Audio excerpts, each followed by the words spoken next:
Hola a todos y bienvenidos de nuevo. Nos acompaña otra vez el teniente coronel Daniel Davis, veterano de combate en 4 ocasiones, galardonado con la medalla estrella de bronce al valor y la medalla estrella de bronce al servicio. También es el presentador de Daniel Davis Deep Dive en YouTube. Así que, bienvenido de nuevo al programa. En 14 Mingshued, Alice Prim Tismel Vitsko Las. Así que primero quería preguntarte sobre lo que está ocurriendo en Ucrania en este momento, porque la guerra ha pasado por muchas etapas diferentes a medida que la tecnología se ha desarrollado, especialmente la tecnología de drones. Al principio, por supuesto, Rusia pensó que podría presionar a Ucrania y a la OTAN para llegar a un acuerdo de paz, y se convirtió en una guerra de desgaste. Ya hemos pasado por esto. Parece que, en muchos momentos, el ejército ucraniano ha ido avanzando poco a poco hacia el colapso. Pero lo que está ocurriendo ahora parece un poco diferente en cuanto a que el ejército ucraniano está agotándose. Me preguntaba, ¿cómo interpretas tú realmente el campo de batalla en este momento?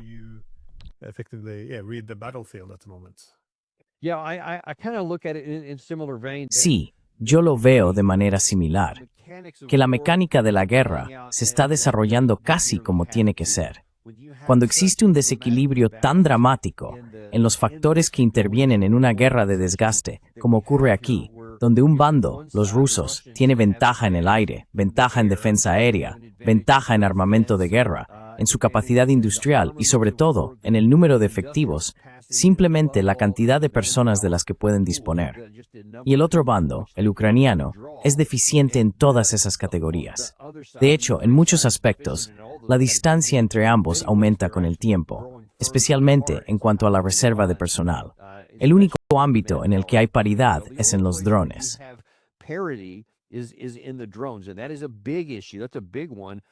Y eso es un gran problema.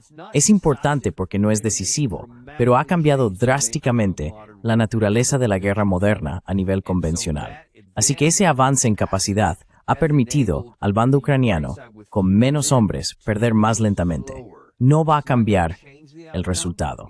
No va a cambiar la naturaleza de una guerra de desgaste, porque siguen perdiendo hombres cada día. Siguen causando bajas al bando ruso cada día, pero no tantas debido a la forma en que luchan los rusos. Y simplemente no hay tantos hombres ucranianos. Y has visto, especialmente en los últimos 4 o 5 meses, y Julian Röpke, el periodista alemán, ha documentado mucho de esto, que la densidad de fuerzas en el bando ucraniano sigue disminuyendo.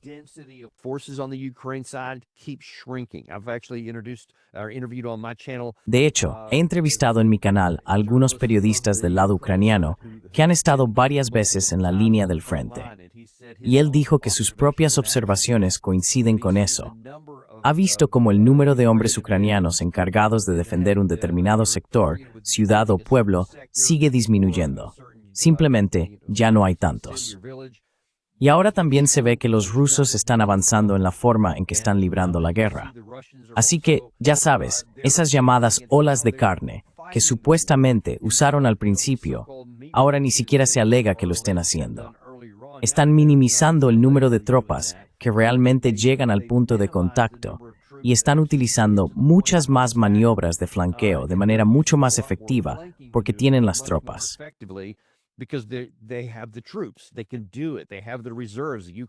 Pueden hacerlo.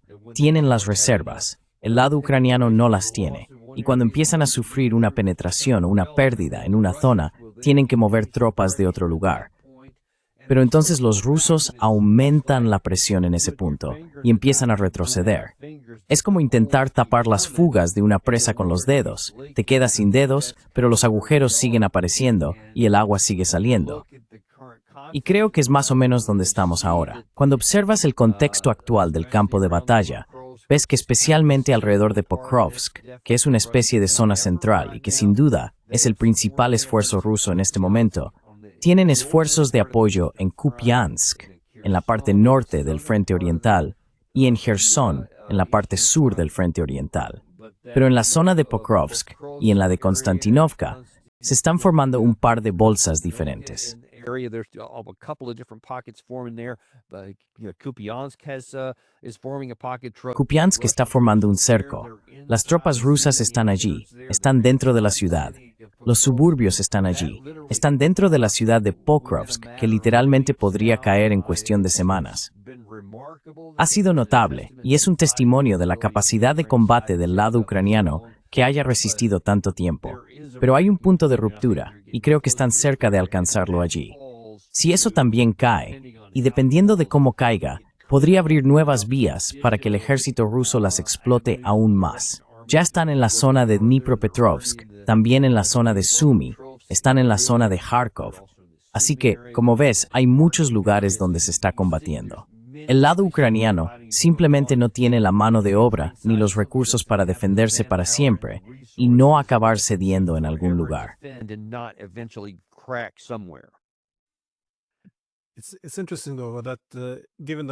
Es interesante, sin embargo, que dado que Rusia domina en poder aéreo, en número de tropas, bueno, en la mayoría de los aspectos, y que los ucranianos evidentemente están sufriendo muchas más bajas, ¿por qué seguimos viendo en los medios occidentales que los ucranianos disfrutan de tasas de desgaste favorables?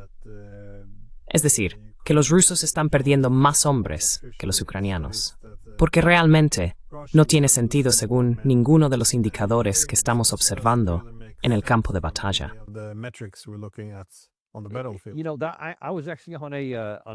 Sabes, en realidad estuve en un programa en directo con algunas personas que eran muy pro-ucranianas. Y es irónico, porque yo también estoy a favor del pueblo ucraniano. Estoy totalmente a favor de proteger a la gente. Y la continuación de esta guerra es lo peor que se puede imaginar para el pueblo y el país de Ucrania. Así que me importa mucho más el lado ucraniano que el ruso. Pero cuando observas lo que realmente está ocurriendo e intentas reconciliarlo con las declaraciones y palabras, es simplemente lo que queremos que sea verdad. En este programa de X en particular del que hablo, alguien decía que había visto en algún sitio un libro de texto, un manual militar, que decía que la fuerza atacante debe tener una ventaja de 3-1 sobre la fuerza defensora, porque la fuerza defensora puede atraer a los atacantes y luego puede matar a más de ellos. Por eso necesitas una ventaja de 3-1. Eso es lo que él leyó en un libro, aparentemente. Y yo pienso, vale, eso está en un libro, y es una verdad general.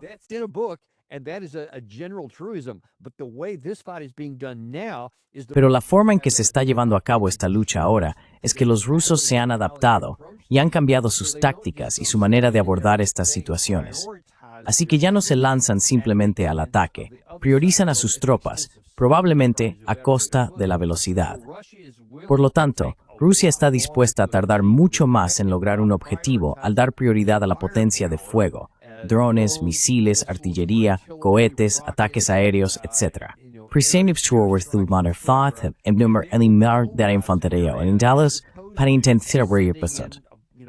Eso es Mozart, es Inaland.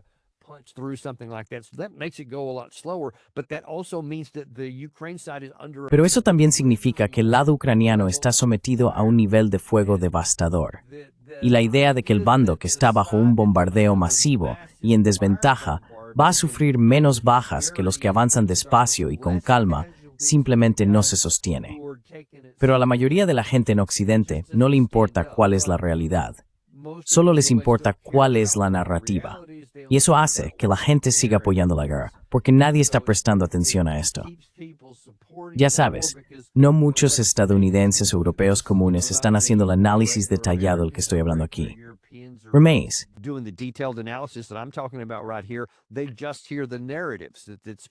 Simplemente escuchan las narrativas pronunciadas por estos llamados expertos y ven a generales de 4 estrellas, o miembros del Parlamento, o líderes de diferentes países, y oyen estas declaraciones y las aceptan sin cuestionarlas, porque quieren hacerlo. Si algo suena como que es peor para Rusia, eso es bueno para la mayoría en Occidente. Y así, estos líderes se aprovechan de eso y siguen adelante. El problema es que solo puedes mantener eso durante un tiempo, porque las realidades reales en el campo de batalla acabarán por imponerse. En algún momento, la manipulación y la verdad van a chocar, y la verdad perderá el 100% de las veces. No puedes manipular para siempre. En algún momento, la verdad se impone. The reality is at some point, truth wins out. Esta es la parte extraña para mí a lo largo de esta guerra. Las personas que se autodenominan pro-ucranianas son las que apoyaron el cambio de régimen en Kiev, apoyaron la expansión de la OTAN, se opusieron a la implementación de los acuerdos de Minsk y se opusieron a ofrecer garantías de seguridad a Rusia en 2021, cuando sabían que la consecuencia sería una invasión rusa. Pretenden que las cifras de bajas ucranianas son bajas. Ignoran a los ucranianos que son sacados de las calles y enviados al frente completamente despreparados. Y de nuevo, solo abogan por cualquier cosa que mantenga la guerra en marcha en lugar de aceptar un compromiso, especialmente teniendo en cuenta que la guerra se está perdiendo. Me resulta extraño que estas personas sean las que han conseguido monopolizar la llamada posición pro-ucraniana y que cualquiera que piense diferente sea etiquetado como pro-ruso o anti-ucraniano. Es una forma muy extraña en la que están dominando la narrativa. When you put it all together like that too, it's like Cuando lo pones todo junto así, realmente es un golpe contundente para mostrar. Todas esas cosas que mencionaste son contraproducentes para el pueblo ucraniano, el país, la tierra y las ciudades. Y me desconcierta por qué sigue ocurriendo durante tanto tiempo. Ya llevamos 3 años y medio, y todavía hay demasiada gente que no lo entiende. Eso me parece realmente triste. and that's really sad to me. Bueno, Trump ahora, como él dice, está enfadado con Putin. Dice que Putin le está dando muchas tonterías y que los plazos han vuelto a cambiar. Ahora quedan solo 10 días. No estoy seguro de cuántos días quedan, pero El 9 de agosto pues es el 10º día. 9 de agosto. Vale, entonces, ¿qué crees que pasará ese día, el 9 de agosto, en tu opinión? Well, what Trump has said is it's going to be sanctions. Bueno, lo que ha dicho Trump es que habrá sanciones. Ahora, si habrá medidas adicionales, ya lo veremos. Pero el paquete de sanciones de Blumenthal y Lindsey Graham, que Blumenthal está defendiendo, sigue insistiendo en que debe ser un arancel del 500% para cualquiera que haga negocios con Rusia, no del 100%, lo cual en sí mismo es un poco absurdo. No hay muchas posibilidades de que eso realmente funcione, de que realmente obligue a algún cambio en las sanciones secundarias, especialmente con China, India, Brasil y varios otros que reciben productos petrolíferos rusos, así como varios en Europa que todavía los reciben. Así que uno se pregunta, ¿dirá Trump? Vale, no voy a sancionar a ninguno de los países en Europa, así que les dejaremos pasar.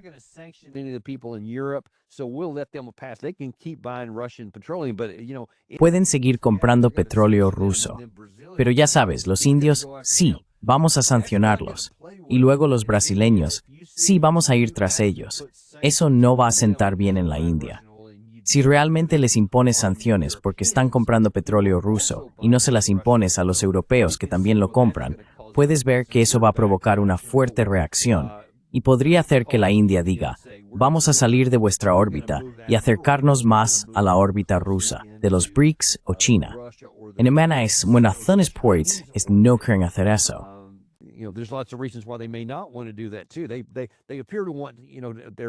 Parece que quieren su propia independencia política y económica, ser actores autónomos, hacer lo que consideren que está en su interés nacional. Pero no quieren verse obligados a entrar únicamente en la órbita estadounidense, y dudo que lo hagan. Así que la pregunta es, ¿qué va a pasar con eso? Lo que sospecho que realmente ocurrirá es que Trump impondrá un nuevo paquete de sanciones a Rusia, ante lo cual Rusia simplemente dirá, vale, básicamente ya nos hemos blindado contra las sanciones. Quizá nos afecte un poco. Pero quiero decir, Rusia se ha hecho prácticamente inmune a las sanciones, cuando 18 paquetes de Occidente, desde que empezó esta guerra, no han provocado ningún tipo de cambio en su reacción. Así que es absurdo pensar que otro paquete va a lograr algo cuando los anteriores no lo han hecho.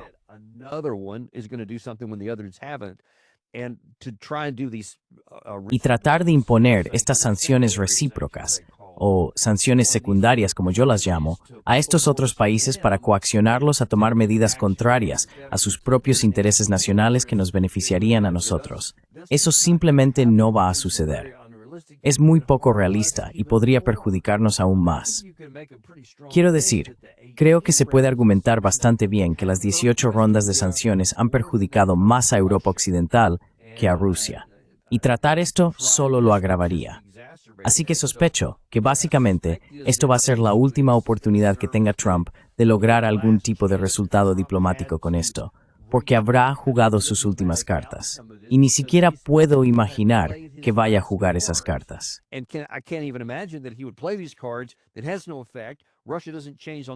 No tiene ningún efecto. Rusia no cambia ni en el campo de batalla ni en el aire. Siguen lanzando estos ataques con drones y misiles, ahora casi diarios, que siguen llegando a Ucrania. Todo esto que acabo de describir en el campo de batalla, nada de eso va a cambiar. ¿Y entonces qué va a hacer Trump? Ya no le quedan más cartas que jugar. Así que ahora se queda simplemente como, bueno, entonces la guerra simplemente continuará. Ayer, Newt Gingrich en Fox News especuló que Trump podría entonces también aumentar drásticamente, en sus palabras, la cantidad de munición y armas que damos a Ucrania.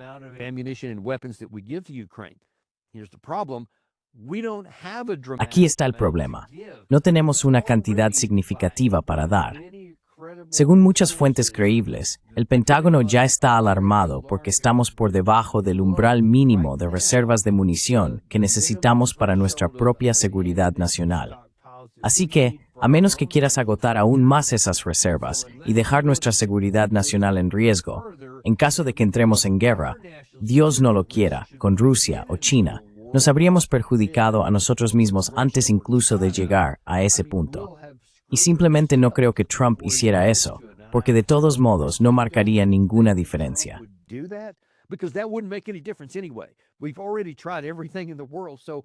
Ya hemos intentado todo lo posible, así que no va a marcar la diferencia. Newt Gingrich está equivocado, incluso en ese punto también.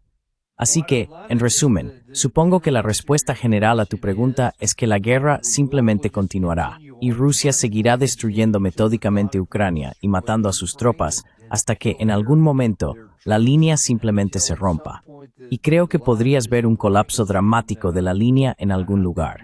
Creo que eso podría ocurrir en cualquier momento. También podría prolongarse muchos meses más, quizá hasta final de año, no lo sé. Hay demasiadas variables que no puedo predecir y a las que no tengo acceso, pero todo es malo para Ucrania.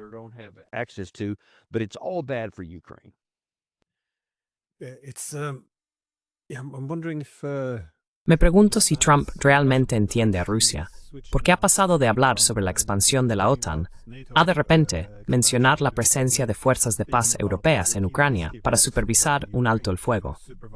¿Crees, sobre esto, crees que entiende lo que realmente busca Rusia? Porque se podría decir que simplemente es ignorante. Pero en el pasado, él señalaba que podía entender por qué Rusia estaría preocupada por la expansión de la OTAN. Decía que sí, esto era culpa de Biden, que no debería haber ampliado la OTAN. Durante años, mucha gente advirtió que esto acabaría en desastre. Pero ahora, de repente, ya no habla de esto. Así que es difícil descartarlo simplemente como ignorante, porque durante mucho tiempo ha estado muy atento a la situación. ¿Cómo lo explicas?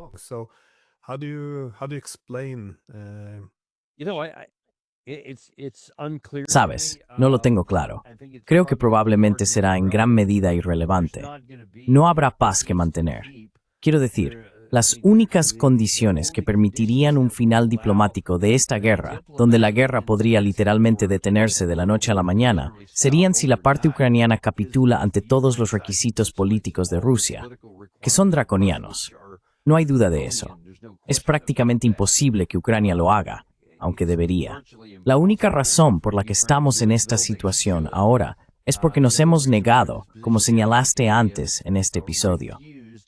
Tuvimos muchas salidas diplomáticas a lo largo de los años, tanto antes de que comenzara la guerra para prevenirla, como muchas durante su transcurso.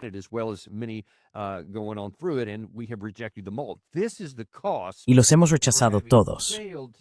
Este es el precio de no haber logrado evitar que la guerra comenzara, o de no haber tomado ninguna de esas otras salidas diplomáticas. La más reciente fue en junio de 2024, y ahora estamos en la actual. Cada vez que hemos dicho no a la salida y hemos seguido adelante, las condiciones han empeorado. Y así es como hemos llegado hasta aquí. Estas posiciones de negociación draconianas, que Rusia detendría los combates si las consigue, serán mucho peores si seguimos adelante, hasta que Rusia finalmente diga, de acuerdo, ya ni siquiera nos preocupa negociar.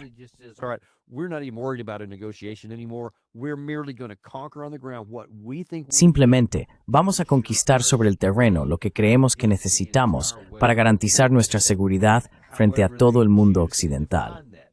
Y sea como sea que decidan definir eso, eso es lo que queda. Y entonces no habrá condiciones. Simplemente será, esto es lo que os queda de lo que no hemos destruido, etc. Así que la situación va a empeorar. Por eso no creo que vaya a haber ningún tipo de acuerdo negociado. Creo que hemos perdido la oportunidad para eso. Y creo que quedará sellado el 9 de agosto, cuando Trump haga lo que sea que vaya a hacer en respuesta a la expiración de su plazo de 10 días.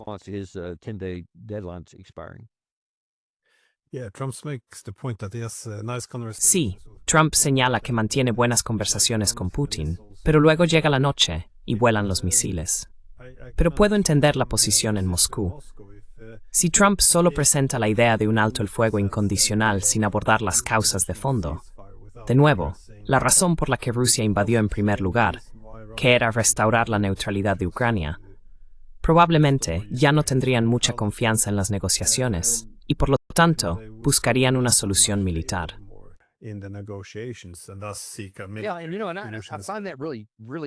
Sí, y sabes, me parece realmente extraño que el presidente Trump hable así, porque sigue diciendo, ya sabes, 4 o 5 veces, pensábamos que teníamos un acuerdo y Putin me habla amablemente por la mañana y luego por la noche hay misiles volando.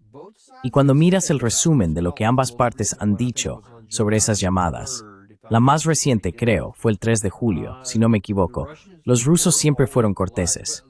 Sergei Lavrov dice, somos profesionales, somos diplomáticos y no vamos a entrar en toda esta hipérbole y todas estas otras cosas, pero también somos muy firmes en que estas son las condiciones.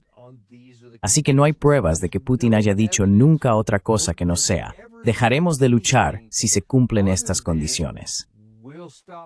Y cuando esas condiciones no se cumplen, hace lo que dijo.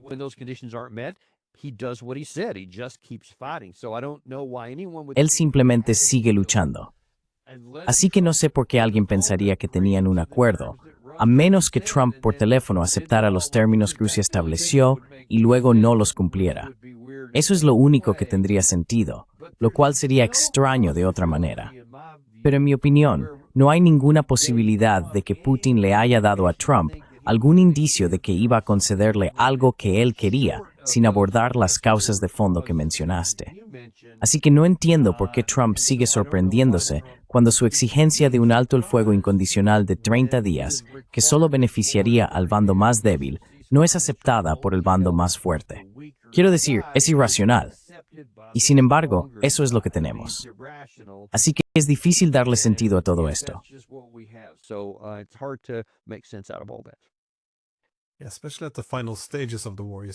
Especialmente en las etapas finales de la guerra, se ve cómo el colapso se intensifica. Y este es el momento de acudir a los rusos y pedirles que capitulen. En efecto, si ponen fin al conflicto o abandonan su principal objetivo de impedir la expansión de la OTAN y luego aceptan nuevos pacificadores europeos, como los llamaremos, en Ucrania, esto sería un paso previo a la OTAN. Es un momento extraño para pedir a Rusia que capitule después de 3 años de guerra. Pero, ¿cómo está reaccionando Rusia a esto? Lo último es que, en un día, porque han recibido diferentes plazos, la guerra iba a terminar en 24 horas, luego acabamos con 100 días, después serán 10 o 12 días. Entonces, ¿cómo están interpretando esto?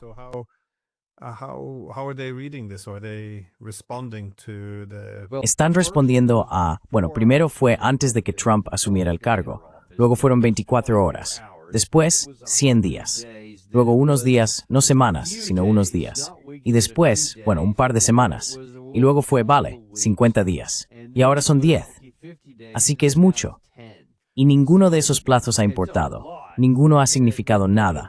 Ha habido muchas veces en las que Trump ha amenazado con todo tipo de cosas y nunca las ha cumplido, y luego simplemente ha cambiado el plazo. Así que creo que ahora, para responder directamente a tu pregunta, Rusia simplemente ve esto y dice sí, lo que él diga. Russia just looks at these and they just go, yeah, whatever he said. They don't pay any attention to it. They can't put any No le prestan ninguna atención. No pueden depositar ninguna fe ni confianza en nada de lo que dice Trump. Y no importa el plazo que fije Trump, días, meses, semanas o cualquier otra cosa, si no se abordan las condiciones que los rusos, desde una posición de superioridad, han establecido, no importará lo que diga la otra parte. Seguirán haciendo lo que tienen previsto. Tienen un plan metódico. Tienen los recursos para llevarlo a cabo. Tienen el tiempo para ejecutarlo, porque no tienen objetivos propios a corto plazo en cuanto al tiempo.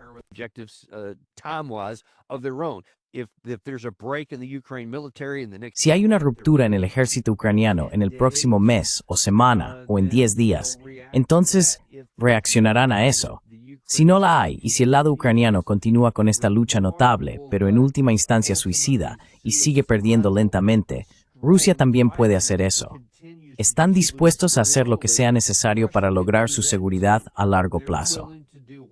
Y eso es lo que creo que pocos en Occidente comprenden. No tienen un plazo determinado. Los rusos no lo tienen.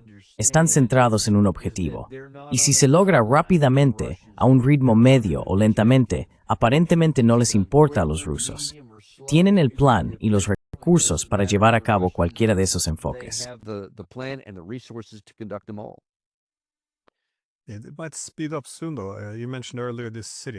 Podría acelerarse pronto, sin embargo. Mencionaste antes estas ciudades, Pokrovsk, Konstantinivka, Chasiv Yar y Kupiansk. Pero todas son ciudades más grandes que parecen estar a punto de caer. Bueno, Konstantinivka probablemente más tarde que las otras. Pero no son solo grandes ciudades donde se puede reunir una fuerza crítica para avanzar. También son centros logísticos bastante importantes. Y después, no parece que queden muchas líneas del frente. O bueno, Steshninjil y Nesimov Ansafide, Litzasai.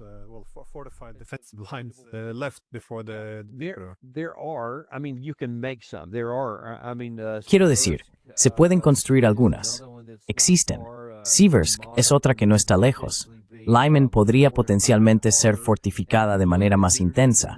Y si lo miras, hay varios lugares geográficos, líneas de ríos, etc. Hay muchos sitios desde los que se podría defender. Así que pueden hacerlo, si tienen los recursos para construirlas y el personal para ocuparlas. Uno de los problemas que se identificó, creo que podría haber sido Julian Rupk hace solo un par de días.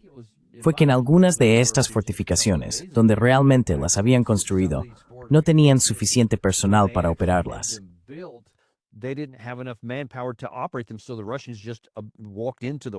Así que los rusos simplemente entraron, básicamente porque el lado ucraniano no tenía suficiente personal para ocupar las fortificaciones que tenía. Así que volvemos una y otra vez al problema de la mano de obra. Ese es, creo, el verdadero punto clave de todo esto. ¿Cuánto tiempo durará la mano de obra del lado ucraniano? No se trata de si hay suficientes fortificaciones o de si hay otras ciudades a las que retirarse, etc., sino de cuánto tiempo pueden mantener la unidad de un ejército coherente con el que llevar a cabo estas defensas. Y eso realmente es imposible de saber. Sinceramente, siendo honesto, pensé que ese punto culminante podría haberse alcanzado el verano pasado, al final del verano o principios del otoño. Y obviamente eso no ocurrió. Todavía no ha pasado. Así que no haré más predicciones, salvo que los factores fundamentales existen y que ocurrirá en algún momento. Simplemente no sabemos cuándo ese momento.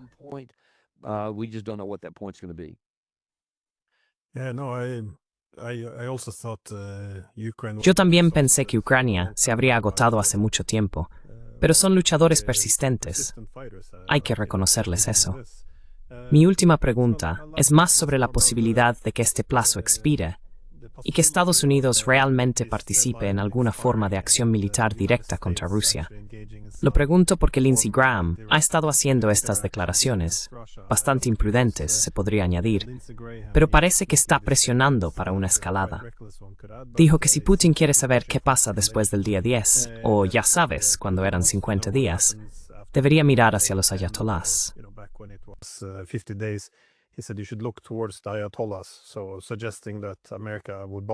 Así que, sugiriendo que Estados Unidos podría bombardearlos, quizás.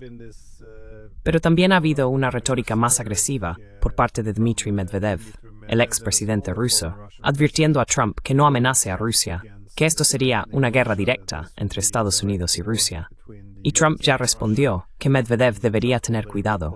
Sería una gran ironía, dado que se suponía que esta no era la guerra de Trump y que él la iba a terminar en un día. Pero está asumiendo cada vez más responsabilidad. ¿Crees que existe la posibilidad de que esto pueda derivar en un conflicto directo?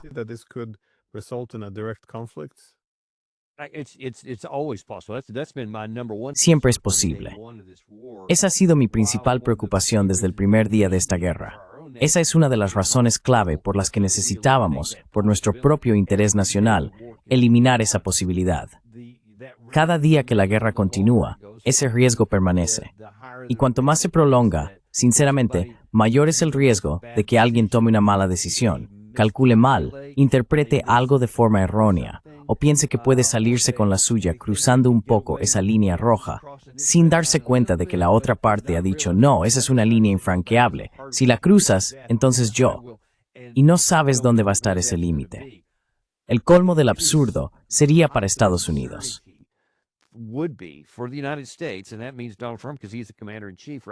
Y eso significa que Donald Trump, porque él es el comandante en jefe en este momento, tendría que tomar cualquier acción militar contra Rusia.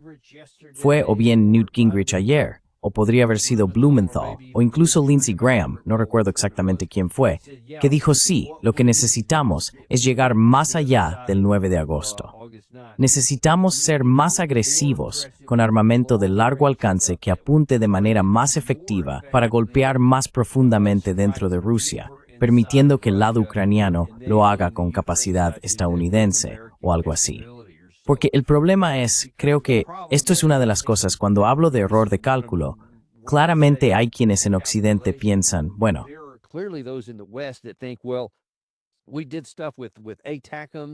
hicimos cosas con los ATACMS, con el Storm Shadow, con algunos de estos otros misiles de largo alcance, y no provocó una guerra. Rusia no atacó a Alemania con misiles Taurus, ni cuando usaron misiles Taurus, ni nada por el estilo. Así que nunca lo harán. Por lo tanto, podemos ser un poco más agresivos al hacerlo. Lo que no sabemos es dónde se agota la paciencia rusa, dónde está esa línea. Y hay mucha gente dentro de Rusia, te lo puedo asegurar, que ha estado enfadada con Putin por no haber respondido antes. Y no sabemos qué podría finalmente hacer que Putin diga, hasta aquí hemos llegado. La gota que colma el vaso, por así decirlo, podría finalmente alcanzarse.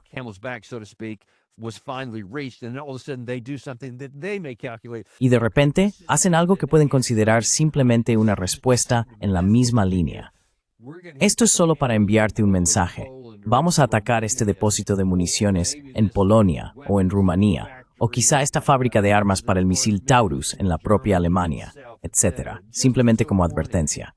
Y entonces, de repente, todo el mundo se asusta. Es el momento del artículo 5, y de pronto tenemos una guerra que muy fácilmente podría volverse nuclear. Ese es mi gran temor, y una de las principales razones por las que necesitamos acabar con esto lo antes posible. Pero mientras la guerra continúe, seguirá habiendo margen para la estupidez, el error de cálculo y la mala interpretación, lo que podría perjudicarnos a todos.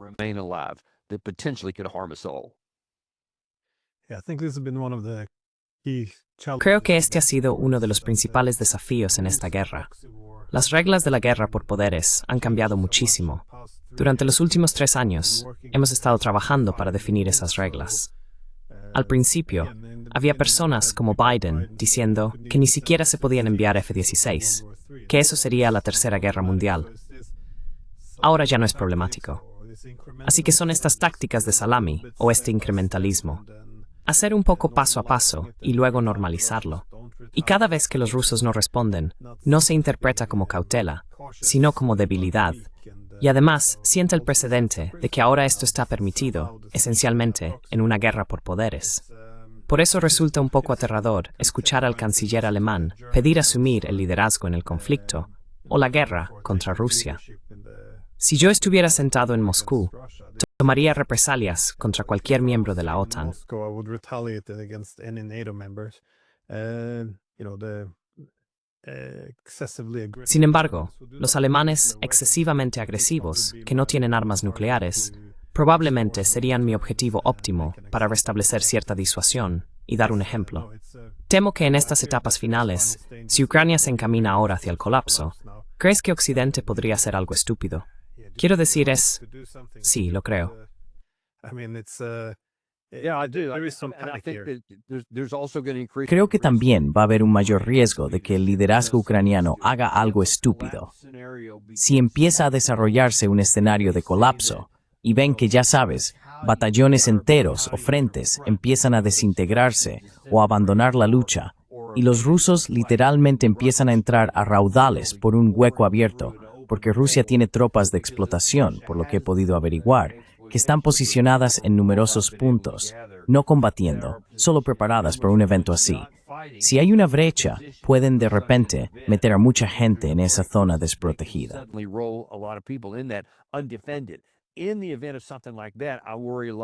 En caso de que ocurra algo así, me preocupa mucho que el liderazgo ucraniano haga algo alarmante, desesperado y potencialmente catastrófico, como, no sé, usar una bomba sucia, posiblemente, u otro tipo de ataque realmente provocador contra el lado ruso, para provocar una sobrereacción que luego pudiera golpear a Occidente e involucrarlo. O que Rusia lleve a cabo una operación con muchas víctimas, lo que conmocionaría a los europeos occidentales y les haría decir, oh, tenemos que acudir en vuestra ayuda. Me preocupa ese tipo de desesperación, hacer algo que cruce intencionadamente una línea para intentar provocar una respuesta rusa que luego se vea como un casus belli para iniciar una guerra.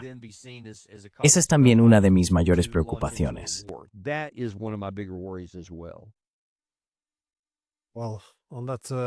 Bueno, con esa nota aterradora sobre las etapas finales de esta guerra, muchísimas gracias.